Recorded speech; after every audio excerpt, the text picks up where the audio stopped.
पिता और पुत्र और पवित्र आत्मा के नाम पर आमीन। सबों को जय यीशु। प्रभु यीशु ख्रिस्त में प्यारे भाइयों और बहनों, हम लगातार 40 दिन एक वचन पर मनन चिंतन कर रहे हैं। रोज एक वचन को लेकर अपने जीवन को बदल रहे हैं। ये 40वां काल हम सबके लिए आत्मिक और आध्यात्मिक रूप से तैयारी का समय है। हम अपने आप को, अपने परिवार को प्रभु की राह पर, प्रभु के मार्ग पर ले चलने के लिए तैयारी कर रहे हैं।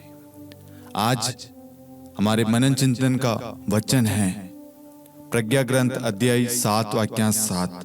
वचन कहता है, मैंने प्रार्थना की और मुझे विवेक मिला, मैंने विनती की और मुझ पर प्रज्ञा का आत्मा उतरा।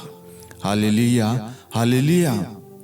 हमें इस 40वां काल में प्रार्थना, उपवास, दान पुण्य का काम हम सब कर रहे हैं। कभी कभी हमारे मन में सवाल आता है कि प्रार्थना करने से क्या होता है, प्रार्थना करने से कुछ लाभ होगा? मैं आपको बताना चाहता हूं, वचन कहता है, मैंने प्रार्थना की और मुझे विवेक मिला। यदि आप प्रार्थना करेंगे, ईश्वर आपको विवेक देगा। अपने बच्चों को, आपको, आपके घराने को मार्गदर्शन देगा। जो भी आप प्रार्थना में मांगोगे, ईश्वर आपको वही प्रदान करेगा। और आगे वचन कहता है, मैंने विनती की और मुझ पर प्रज्ञा का आत्मा उतरा। हमें उस आत्मा को अधिकार देना है, उस आत्मा की हमें जरूरत है।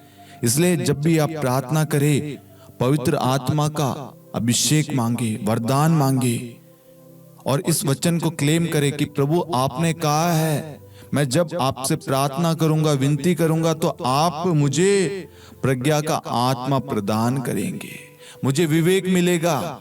जो बच्चे पढ़ने में कमजोर है या जो भाई जिनको याद नहीं रहता, विवेक की कमी है, मार्गदर्शन की जरूरत है, आप प्रज्ञा ग्रंथ 7:7 को पढ़िए और उसको क्लेम कीजिए, उसकी घोषणा कीजिए कि प्रभु आपने कहा है, मुझे विवेक की जरूरत है, मुझे शांति की जरूरत है, मुझे प्रेम की जरूरत है, मुझे आशीष की जरूरत है, मुझे कृपा की जरूरत है, मुझे सद्बुद्धि की जरूरत है, मुझे मार्गदर्शन की जरूरत है, मुझे पवित्र आत्मा की जरूरत है। और जब आप प्रार्थना करेंगे और आप प्रार्थना में जो मांगेंगे, ईश्वर आपको प्रदान करेगा। इस 40वां काल में आप विवेक मांगे, पवित्र आत्मा का वरदान मांगे, और पवित्र आत्मा जब आपके ऊपर उतरेगा, आप पर अधिकार लेगा, आप देखना आपके जीवन में एक अलग बदलाव आएगा।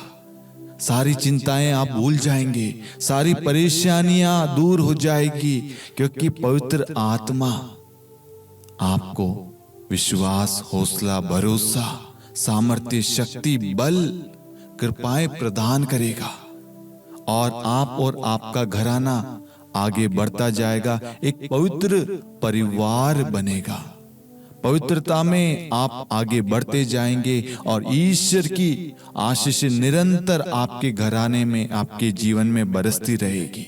इसलिए मेरे प्यारे भाइयों और बहनों, हमें इस 40वां काल में निरंतर प्रार्थना करना है, विनती करना है, समस्त संसार के लिए, समस्त कलीसिया के लिए, संत पापा के लिए, सभी कार्डिनल्स के लिए, सभी पुरोहित गणों के लिए, सभी धर्माध्यक्ष के लिए, सभी धर्मसंगी बहनों के लिए, समस्त इंस्टीट्यूशन हो, समस्त संस्थाओं के लिए, हमारे देश भारत के लिए, सभी नेताओं के लिए, अधिकारियों के लिए, हर एक भाई बहनों के लिए, मौसम के लिए, हर एक चीज के लिए ईश्वर को धन्यवाद देना है। ईश्वर की सुरक्षा मांगनी है, ईश्वर की कृपा मांगनी है, ईश्वर का प्रेम, ईश्वर की शांति मांगनी है। जब आप प्रार्थना करेंगे, हमारा देश सुरक्षित रहेगा। जब आप प्रार्थना करेंगे, कलीसिया सुरक्षित रहेगी। जब आप प्रार्थना करेंगे, हम सब पवित्र बने रहेंगे और पाप की जोखिमों से, पाप से दूर रहेंगे।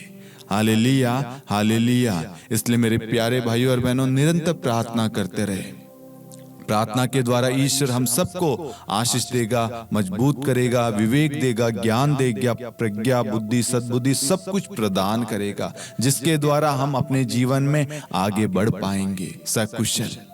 Hallelujah, hallelujah. मैं आशा करता हूं कि आज के वचन के द्वारा प्रभु ने आपको प्रार्थना के प्रति आपके अंदर विश्वास उत्पन्न किया है।